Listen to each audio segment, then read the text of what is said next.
All right, today we are watching a program called Angkor, the Lost City. This sounds so interesting to me. This was published all the way back in 1961 by the National Film Board of Canada. Shout out to the National Film Board of Canada. I feel like we haven't watched a lot of their stuff, but whatever things we have watched by the National Film Board of Canada have been pretty good so far, I'd say. So I'm really excited about this. So let's dive in, right?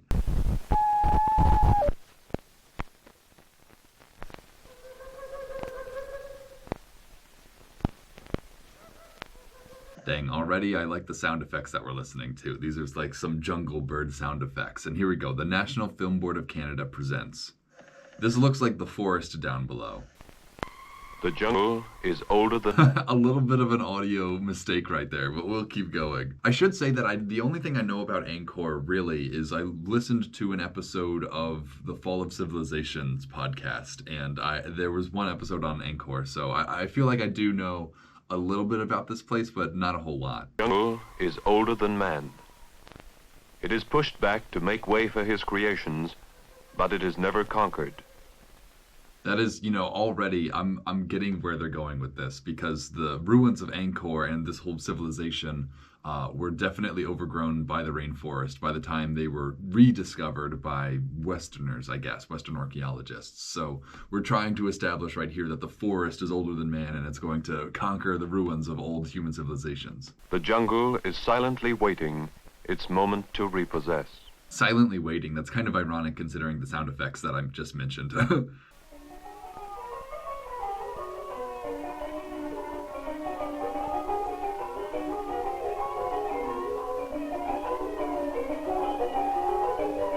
Now, again, this is already so cool. Like, look at these ruins. I know I say this a lot. I really hope these are all real. Like, these better be real. This should not be, like, a staged archaeological find or anything. Like, I have to imagine these are all real. See, that was a cool transition, though. How did they get that transition, I guess there's just multiple faces like this carved all throughout Angkor, so maybe they just got lucky with that transition. But this... I don't know, I'm already having a good time. This is definitely Indiana Jones vibes right here. That's kind of why I picked this program, actually. I feel like last time I watched something Indiana Jonesy was Gurkha country. Like, those people worshipped those two rocks with the wires around them. That was very Indiana Jones core. And this is very Indiana Jones core as well. Angkor, dude, the font too, like, oh man, I know I talk about fonts a lot, but like this font specifically seems meant to be like Asian-y. I don't know if that's right to say, but the font seems designed for this purpose. I don't know. What really strikes me is I've never really seen this font before, or I don't really recognize this font. So it's either a special font or a specific font used for this, type of purpose. I don't know where people would get fonts like this back in the day. Like, if you did this today, you would just use the fonts on your computer, but like you would have to buy letters or something. I don't know exactly how you'd construct that. So I'm noting the font. Angkor, the Lost City.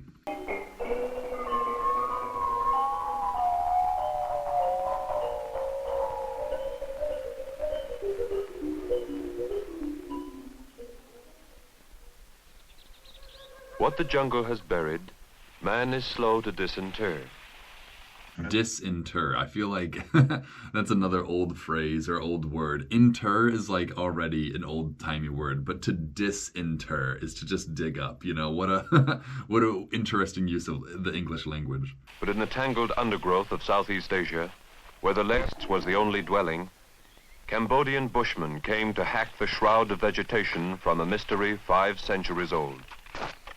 Shroud of vegetation 5 centuries old. Yes, yeah. See, yeah, what's crazy is that, like, what I know about this, like, the people here already sort of knew about the ruins, but they didn't really know the full extent of them.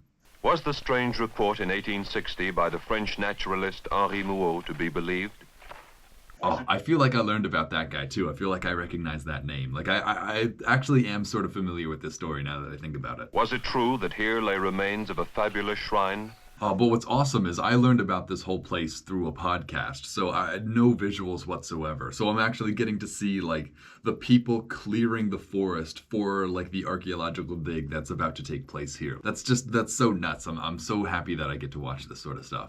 A vast city, Yeah, dang, look at that. Like I was about to say, are they really near the ruins? But here you can actually see they're right up against the ruins. That's awesome. That's so, oh man, I really do want to go to the Angkor Wat ruins. Because these are like so amazing, so impressive. They're just like, I feel like no one even has fully explained to anyone the grandeur of this site. Like it really is amazing.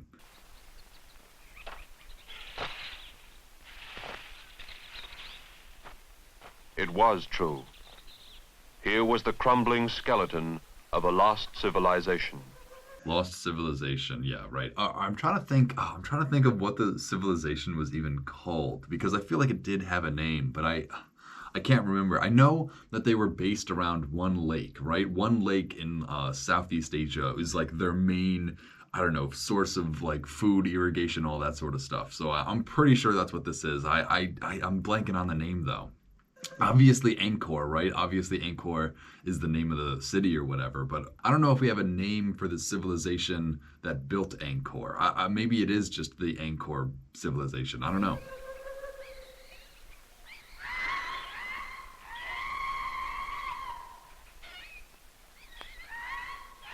Dang, this photography, I'll be honest, isn't the best, but you still do get a sense of like what the scale of these trees. Like, holy moly, these roots really are amazing. Like this is like the overgrown temple jungle like adventure aesthetic right here. It's this is pure concentrated adventure jungle aesthetic.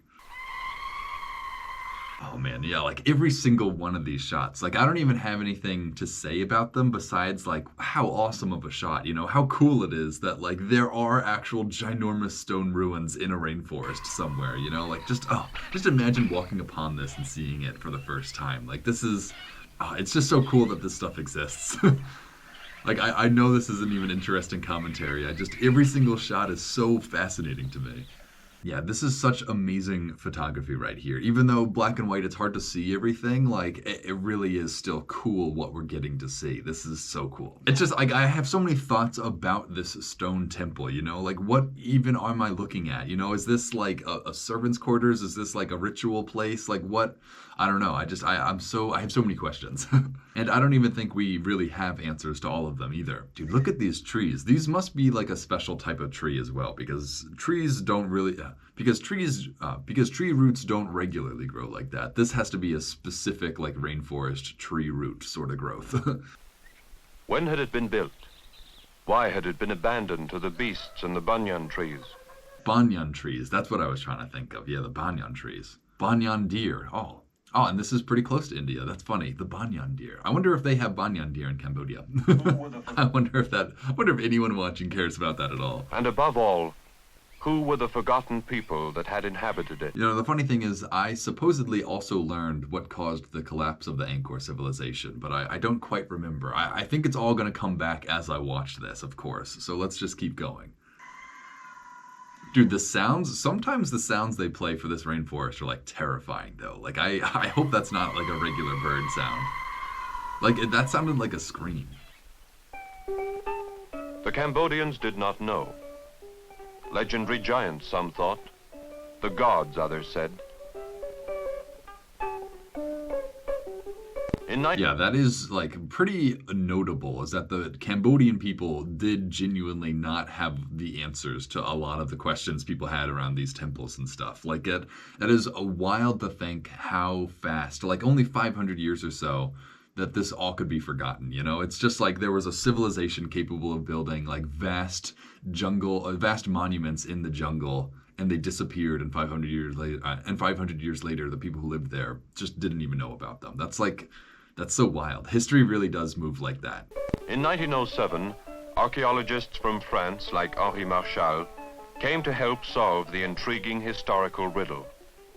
Dude, isn't this like the most exciting era of archaeology right here? Like you actually are excavating a lost civilization for the first time, and you're just finding like the biggest artifacts ever. Like what archaeologist wouldn't like salivate at the thought of finding a stone block this big carved with like ritual carvings or whatever? Like that's just it's not lucky because obviously archaeology is not really about luck, but it's so cool that they got to do this. Like I am envious of the people who who got to partake in like the golden era of archaeology when discoveries were just everywhere and so rewarding. Like, you know, these guys are all wondering like where the gold sarcophagus is buried underneath this place, you know, like where's all the gold, you know? Like, where's the treasure?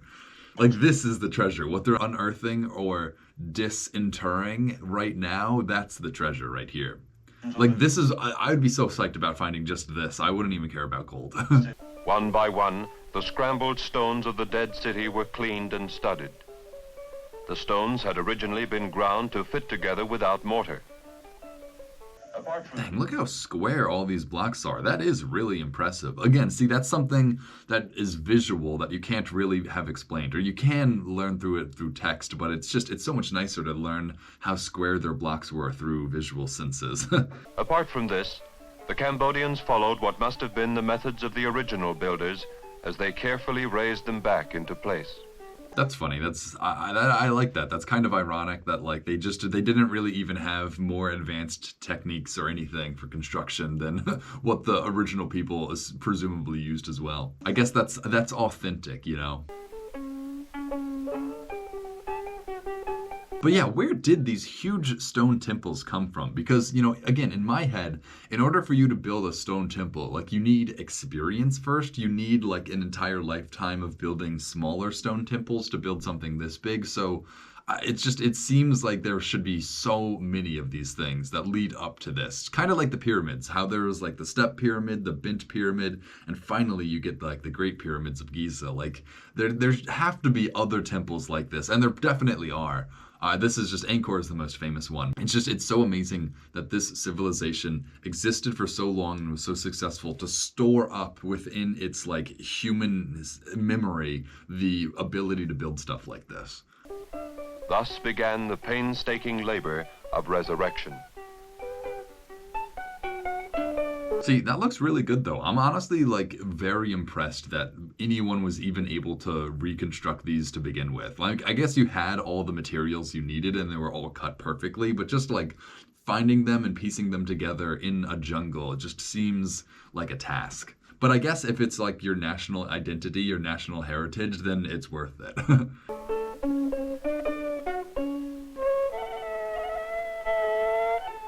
As the task proceeded, stone by stone, so the astonishing story was pieced together. See, that's crazy too, that we were rebuilding this temple and learning about its inhabitants at the same time. You know, you would imagine that like you would finish the temple and then get to study it, but like that all happens at the same moment. So you're actively learning about the people that you're rebuilding the temples of. That's just, again, that's this era of archaeology for you. Early Chinese chronicles told of visits to the empire of the Khmers. Khmer, you know, I thought it was going to be the Khmer, but I just don't know. Isn't it Khmer too? A dominant power in Southeast Asia from the 9th to the 15th century, and of the splendor of its capital, Angkor. The Khmers were ruled by a dynasty of god kings associated with the ancient Hindu divinities Shiva and Vishnu. That's interesting. You know, I never really thought about that, but I guess they were of Hindu faith. That's interesting. Some 600 monuments representing the flowering of a culture that had taken 1,000 years. Like, I guess they weren't Hindu, but they like believed things that came from the Hindu mythology. I don't know. I guess that makes you Hindu, doesn't it? I don't know. To develop, solemnly attest the superb artistic achievements of the Khmers.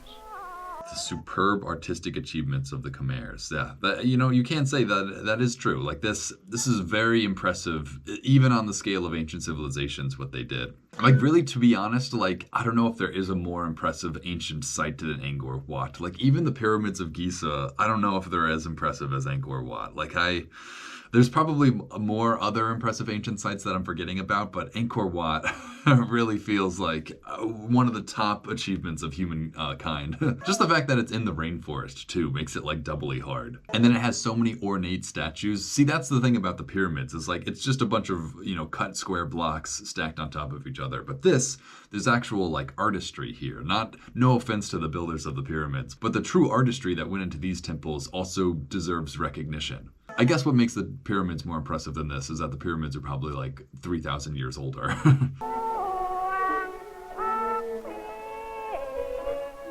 Just yeah, every single one of these shots, like this face over this doorway, like it's just so amazing. I really am so impressed by this site. Through the city's majestic gates, elephant caravans had once paraded. Elephant caravans? Oh man, are those dang, see? Wow. I thought this was like a normal human scale doorway. Like I didn't think this was that impressive, but if those are real elephants down there, then this is an absolutely massive doorway. I can't that even doesn't even seem real, to be honest. Oh my god, are those are real elephants down there? That sounds no, that's so big. With troops of torch-bearing attendants and hundreds of garlanded palace girls marching and dancing amid banners and music. Garlanded palace girls, wow. What are we talking about? I can't get over the fact that these are elephants. As the people crowded about to see. Wow, those are real elephants. Are they like beyond the doorway, or are they in the doorway? Because that might be like an illusion or something, because that doorway is huge, if not. Like, holy moly. How do humans make stuff like that? Like, that is nuts. In the jungle, once again. No machines either, right? This is all hand built. Maybe like some sticks to help you pick something up, but like not like saws or anything. Dang. See their god king. Life-size tapestries in stone testify that all of this happened. All of it is true. Tapestries in stone. That's a good little nugget of prose.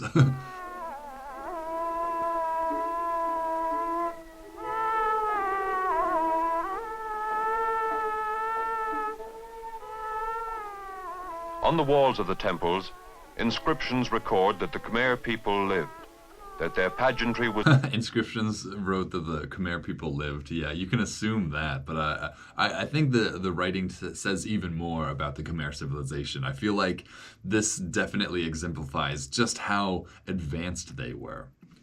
Is it Khmer or is it Khmer? I swear to God, I think it's Khmer or something. But he's saying Khmer, so I'm just gonna say Khmer. I want anyone who actually knows how to pronounce this to know that I also think I know, but I'm just going to fit in with the group on this one. It is brilliant, that their kings were greater and wiser than any on earth. It is all here.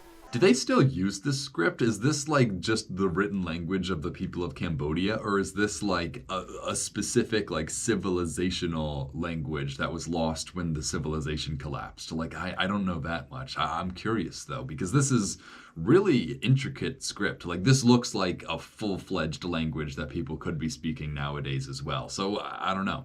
Written in stone. Dude, there's nothing cooler than just a rock slab with like symbols on it that you think are letters or language, you know? Like there's just these could all be like spells, who knows, you know? It's just like, oh, the possibilities are endless. Like there's just nothing more fascinating than letters carved into stone for some reason.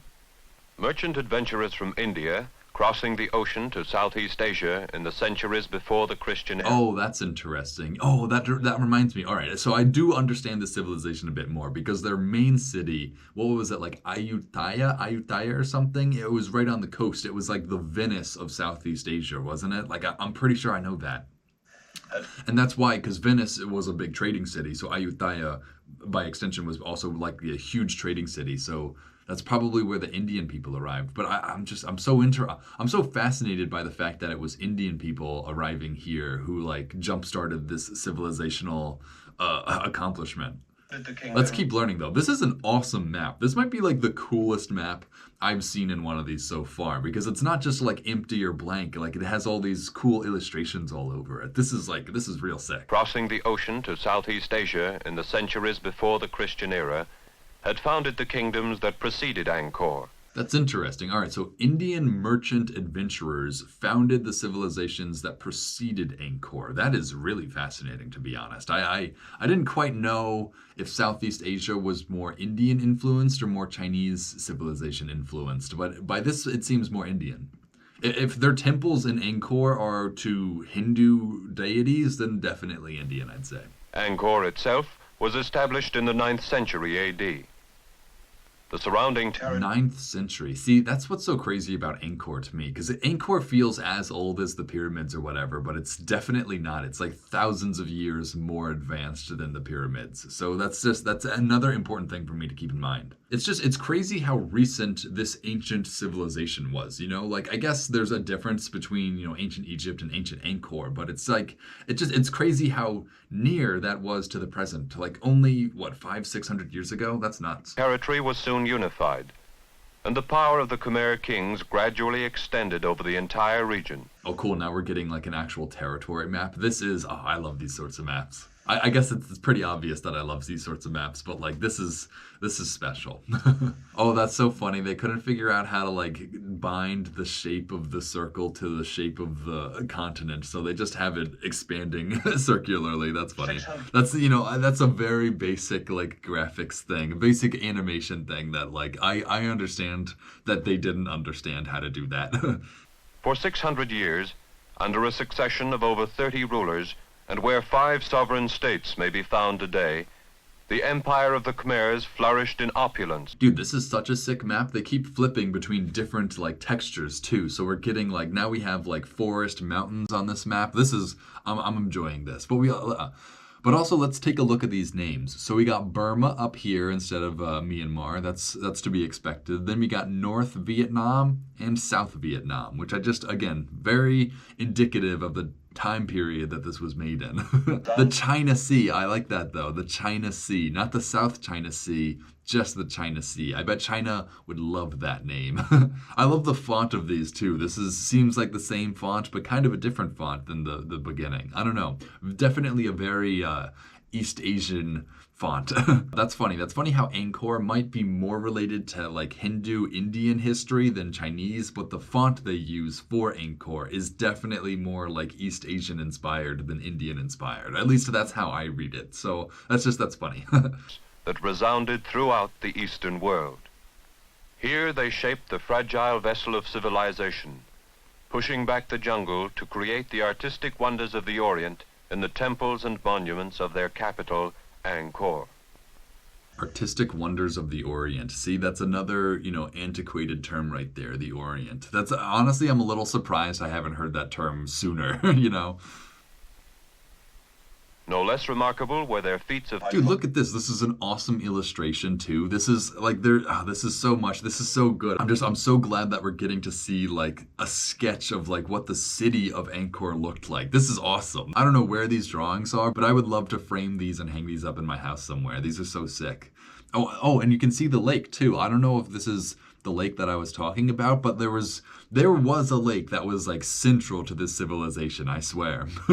Which threaded the country with a coordinated network of canals and reservoirs. Yeah, a coordinated system or a coordinated network of canals and reservoirs. So that's kind of what came from this lake, is that they were able to pretty much terraform or like landscape the canals to going anywhere that they wanted, which is just doubly impressive, really. Like, that's why it was considered the Venice, the Ayutthaya. I think that's what the city was called. Not Angkor, but the actual thriving city that traded on the sea. It was supposedly like a Venice-like city with canals everywhere. So I'm starting to see where that's coming from. Angkor's buildings are regarded as one of the greatest architectural achievements of man ever concentrated in a single locality.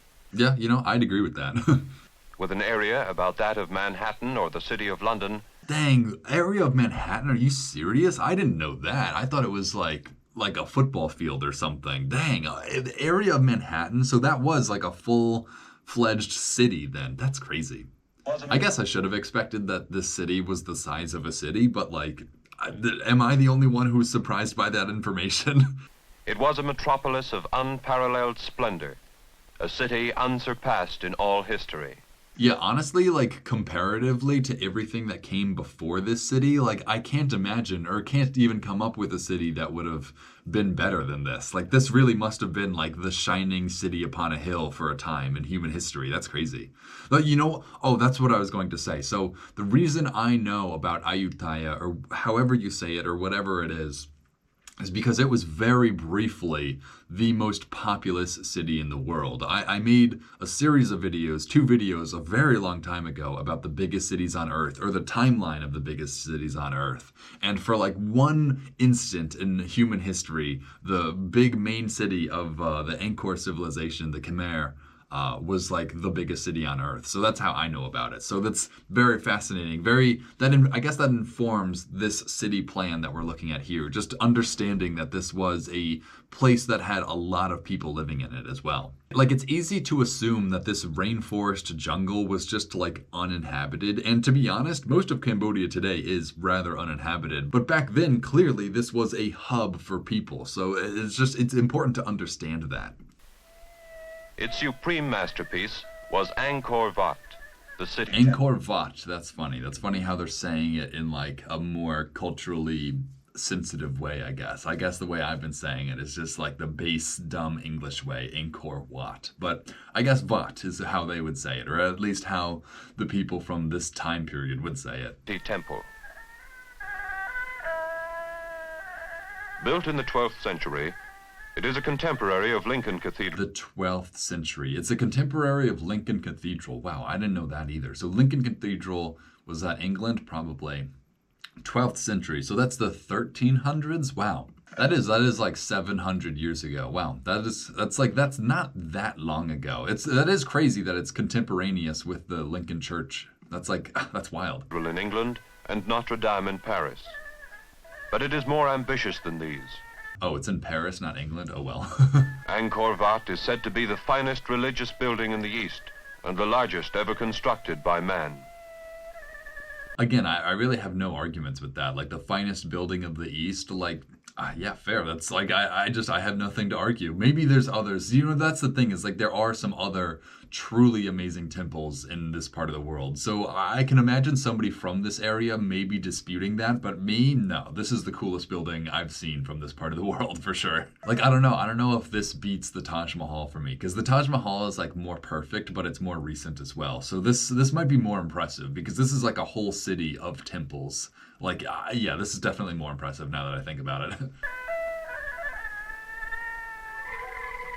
On the walls of the temples... Oh, man, see, like, there's something about, like, carved walls, Like, I don't like statues so much, but this, like, frieze, or whatever you want to call it, this is the coolest thing in the world to me.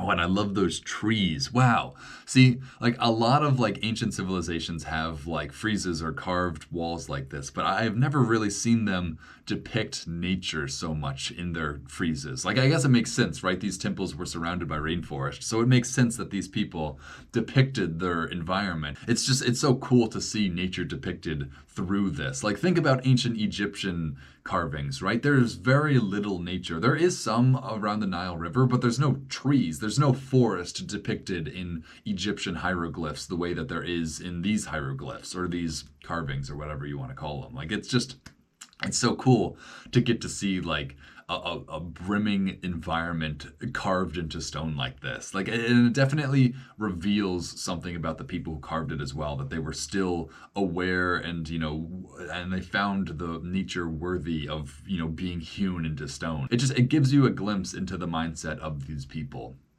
Angkor's artists set down details of everyday life. Here are the Khmers, baking bricks, cooking their food. Cooking their food? Is that a monkey? I mean, you know what? No judgment, I guess. I mean, what even, like, I guess, I've never eaten a monkey, so I don't know. Did they actually eat monkeys? I guess they put it down in stone, so it's pretty hard to argue whether they did or not. Quarrying stone.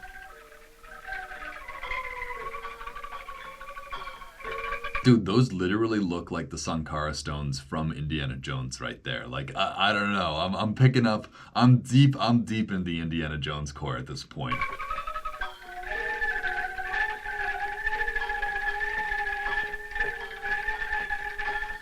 These are such complex carvings, though. Like, there's a person, there's something everywhere. Like, all the negative space is like the most important thing in this carving. It's not even what's there, it's what's not there that allows you to see all the different things. There's so much, like, all these details, like these people's lips, their ears, their like muscle tone. Like this would have taken so much work, man. Like it really is impressive work right here.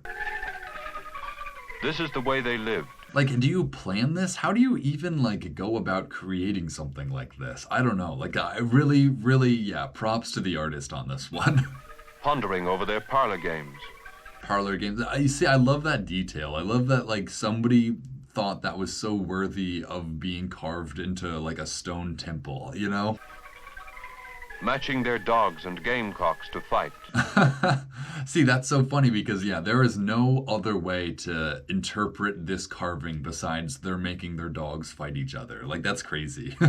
That's crazy that, like, that is just a human activity to be engaging in. Like, no matter where you are in the world, people have dogs and make them fight. Really sad, but interesting that they preserved it through their temple. Again, that definitely says something about the people who built this. Whoa, look at that big fish above them. That's crazy. See, like, it takes so much imagination to make something like this as well. Kneeling to kiss the hand of their ruler.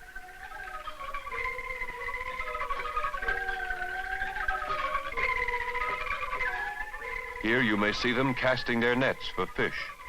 Dude, I don't even know what we're looking at specifically, like what part of the temple we're even in, but this is amazing. Like the fact that there's all these carvings, these are more impressive than Egyptian hieroglyphs too, or Egyptian carvings, just because I have to remind myself that this is more modern though. This is so intricate. There's so much depth in these carvings, you know, it really is amazing. I have no other word in my vocabulary for this besides amazing. Performing carnival feats of juggling and acrobatics. Charming the senses with music. See, what's so interesting though is the art style does seem more East Asian influenced, but the things that they're depicting seems more, I don't know, South Asian, Indian influenced. That's interesting. Again, I guess this area is like a melting pot of those two civilizations, but it's very interesting to see that in the art that they're creating.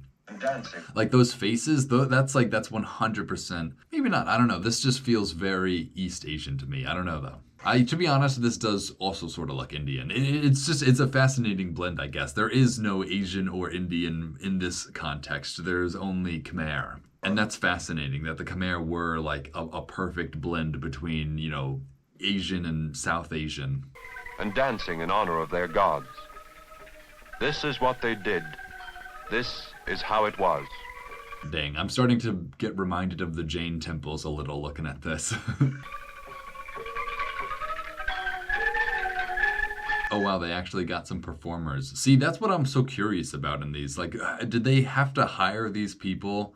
Like, were people just doing this back then? Or did you have to, like, go out and be like, can we find people to do, like, a traditional dance for this place? Like, I don't know. I'm having trouble figuring out how the production company got this footage. Like, did they purposefully get this or are they like lucked out? Like, they must have went out of their way to get this, you know? Did people have costumes like this to do the dances? It just seems unlikely that like you just discovered the civilization and people are already like giving performances like this. I don't know. Maybe this is just a very common thing in Cambodia.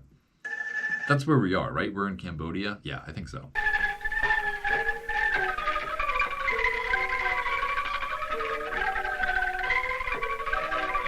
Again, haven't I said it before? Like 90% of culture is just the funny dances you do and the funny clothes that you wear doing it. That's what we're seeing right here is the culture. We are seeing the funny dance that they do in their funny little outfits. And I don't mean that in a mean way. That's just every single culture around the world. 90% of it is just what dances they do and what clothes they wear while doing it. So like, I appreciate that we're getting the exact culture of this place. They're just giving it to us like directly through this. So I appreciate that. And look, it is a funny outfit and it's a funny dance, you know? Like, there you go. That's culture for you. That's how you know there's culture here. They have funny dances and funny clothes. And again, I don't mean that in an offensive way. It's just that's everywhere you go. There is just another type of clothes and another type of dance. And you have to appreciate every single type of dance and clothes.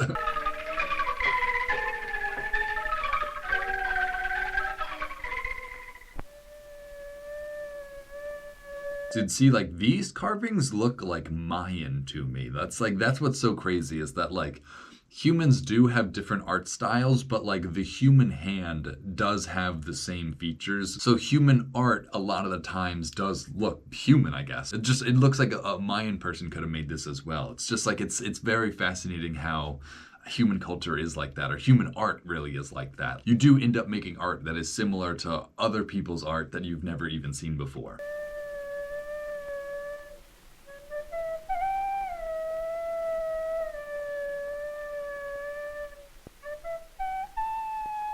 Inside their temples, Buddha and the Indian trinity of Brahma the Creator, Vishnu the Preserver, and Shiva the Destroyer. This statue, this one with the face, is just exquisite. Like, it seems so lifelike. Like, this actually feels like a person. Their nose, their lips, like, it all feels like an actual person. I don't know how else to say it, but, like, a very impressive sculpture right here. Buddha and the Indian trinity of Brahma the Creator. Brahma the Creator. All right, I gotta remember that. Brahma is the creator. I wonder if he's the creator for, like, everyone, or if only, like, this branch of the mythology he's the creator. I feel like Indian mythology is so complex like that, like, there might be surprises in here still. So Brahma is the creator in this mythology, at least. All right, who's the next one? Vishnu the Preserver. Vishnu the Preserver. That's interesting. I don't quite understand that, but let's keep going. And Shiva the Destroyer. Shiva the Destroyer. I feel like I knew that one. Shiva, like, that, again, Indiana Jones, like, Shiva gets a mention in that as well. So I feel like I understand. Brahma. All right, Brahma's the creator. Vishnu, Preserver. Shiva the Destroyer. Got it. Smiled enigmatically. Dude, what is that foot? See, like, there's just so much random stuff here. Like, what is this foot sculpture or stone carving meant for? I don't know. Like, there's just, what a mystery, you know? Is there a giant carving that this foot is, like, meant to go with? I don't know. Inscribed on this massive foot of more than 100... Oh, what? Are you kidding me? They were going to say the massive foot of something, but the audio cut out. Of course, the one foot that I'm curious about. I don't know what that means really, but, like, of course I'm curious about this foot, and they don't actually have the name for it. They knew the name, but they cut it out for some reason. That, like, how bizarre. Foot of more than 100 drawings represent canons of their faith.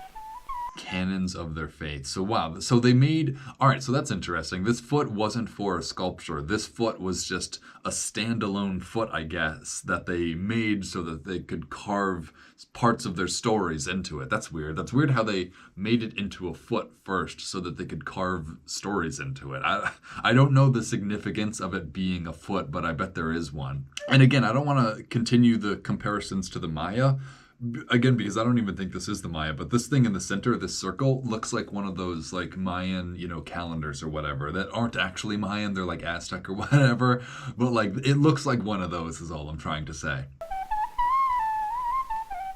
Above the temples, See, oh man, look at this carving. See, like, there's something so amazing about, like, the features of the people being carved so well into the stone. Like, this, I really do get a sense not only that this is a person, but a very specific, like, ethnic group of a person. That's impressive, to be so good at carving stone that you can illustrate your own, like, ethnicity. Like, I could never do that, you know? Like, the best I could do is, like, that looks like a white guy carved in stone. I could never get, like, oh, that looks like a 1/4 Irish, 1/4 English guy in stone, you know? Like, these people, though, they put themselves in the stone, and you can tell, and it's just, like, that's very impressive. And I guess it also means they had, like, very iconic facial features on them to be, you know, identifiable through stone. images of the god king Jayavarman VII gaze in all directions. Varman VII? See, what even is this? Is this still the temple? This is like a crazy huge face then. This reminds me of Prometheus, that room in Prometheus with all the alien eggs or whatever, and there's the big face statue in the back. Like, this is pretty much that exact same thing. Angkor's most powerful ruler, he expanded his empire to its farthest reaches. These are really amazing. I want to make this the thumbnail, but this won't play in the thumbnail. Like, you won't be able to tell what's happening here. But this is another just amazing shot. And made its capital. Oh wow, this is an amazing shot. Maybe I will use this. Picking out the thumbnail is kind of like figuring out what frame represents what we just learned the best. Like that's why I mentioned the thumbnail to you guys even, because it's partially trying to summarize what we just watched. So finding a thumbnail is like understanding the purpose of the program that you're watching, or at least that's what it is to me. So that's why I bring it up. This one, oh man, this is so crazy. I didn't know these like spires had like faces on them. That's nuts. This is just so like it's so hilarious too. Like I know, like no offense, but like, like it's just I don't know. It's a face just on a big thing. It makes it the face look like a tiny face. You know, I don't know. It's just I love it though. It's so interesting. A fortress of awesome magnificence. But neither gods nor kings saved the people of Angkor. Oh man, I'm trying to think of what happened because that's the whole point of the Fall of Civilizations podcast is to explain what happened to this civilization. I think it was just like climate change. I think the lake they relied on dried up or they just didn't do things properly. I don't know though. On the temple walls, something of their story can be read. Proficient in building, the Khmers had been no less proud and skillful in the arts of destruction. Yeah, I feel like that goes hand in hand. Like if you see a civilization capable of construction, you can assume they're probably pretty capable in their military as well. I don't know if that's a direct relationship or if that's just a correlation, but there is definitely a lot in common with construction sites and military discipline. So that's an interesting note. Their armies had triumphed over all the neighboring states. They were invincible, until at last the tide turned against them. What caused their downfall? See, like this shot, right? This reminds me of ancient Egypt. Like there's all those friezes of the Egyptian pharaohs on like a hunting party or whatever. There's like one really important one. Maybe that's Mesopotamian though. But pretty much in every ancient civilization, there are carvings of the king holding a bow and arrow, like hunting or fighting in a battle. Like there are so many examples of this from pretty much every civilization. So it's really interesting to see that as well. Was it the orgy of building and pageantry that exhausted the people's energies? The orgy of building and pageantry. Like, what an interesting use for the term orgy. But all the way back in, what year was this? 1961? They were using the term orgy in this way in 1961. What a bizarre... I never would have guessed that they would have described this as an orgy. I mean, I guess it sort of is an orgy, but like, what a weird... I don't know. Wasn't this supposed to be shown to kids? I don't know. It was an orgy even a bad word to say? It seems wrong. I don't know. I guess, you know, we got to put this on the National Film Board of Canada. They're the ones who wrote orgy into the script. People's energies? Was it a resurgence in the strength of their neighbors? Was it a spiritual decline through loss of faith in their traditional gods? No one is sure. You know, those are pretty good guesses or good, you know, assumptions. That I bet it's probably all of those to some degree, which is sad because I should know exactly what caused it because, again, I watched a whole podcast on it or listened to a whole podcast on it, but I kind of forgot. Dude, these are amazing, though. This is, like, the most amazing stone sculpture in Asia anywhere, like, that I've ever seen, really. Like, this does truly rival ancient Egypt and Mesopotamia and all that sort of stuff in just, like, its glory. This is just such a glorious stone carving.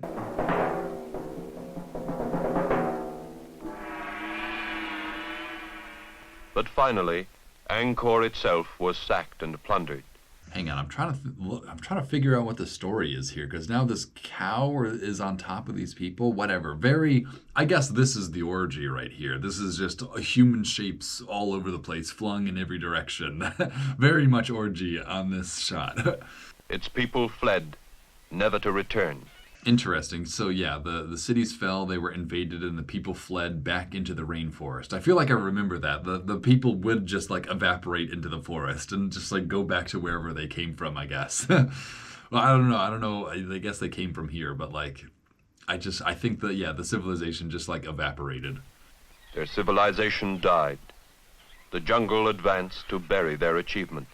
That's so wild. See, like, this is just a story of, like, how a civilization can just collapse, you know? Like, that's the value of this story, if you ask me. It's just, like, the sheer, like, the precipice, like, how sharply this civilization fell, because it was very clearly the most impressive civilization in this part of the world ever, pretty much, like this specific area at least. And then it just disappeared. Everyone just went away. It's so wild to think that a civilization, not even a people or a city, like a civilization just, evaporated. That's wild. I'm going to have to read more into this now that I'm watching this. Why did they not return?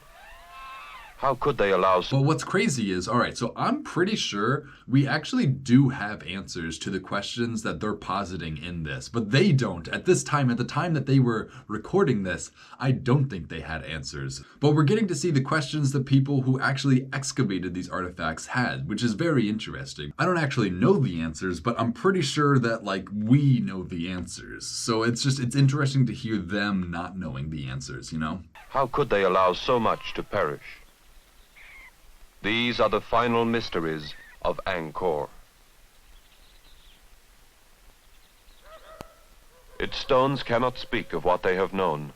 Wow, that's an amazing face as well. Just like every single time I see a face perfectly carved in stone, listen, I've tried to draw a face before. I know it's difficult, so it really is impressive to see this sort of stuff. Of a metropolis superior in its time, perhaps, and more widely celebrated than our Paris or New York today. See, that's what I was saying, is their big city was the biggest city of all time for that place. But they have meaning for all men and all ages.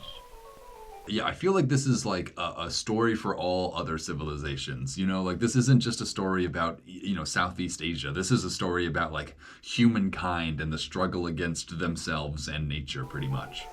The word Angkor means city. Does it? It just means city. So Angkor Wat. I don't know what that means. Oh, is that the lake? I swear to God, there's a lake that's important to this civilization that they haven't mentioned. The city of Angkor. Wow, this is a cool shot. The actual temple over the rainforest like this. This is cool. This is well, what's interesting is they're not I don't know. It doesn't seem like it's on a helicopter. It seems like this is maybe taken from a taller place or something. Is a monument to the grandeur and the frailty of civilization.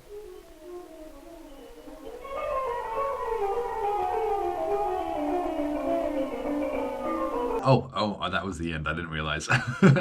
Okay, well, production, Roger Blaze. Art director, Pierre Lamar.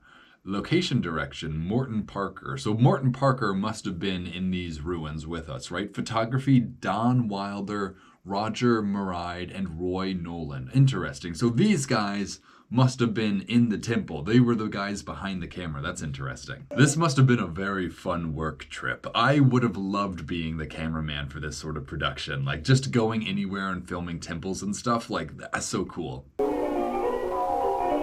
Okay, the commentary or the voice was by Noel Stone. Interesting. Was that the writing or was that the... Interesting. Noel Stone.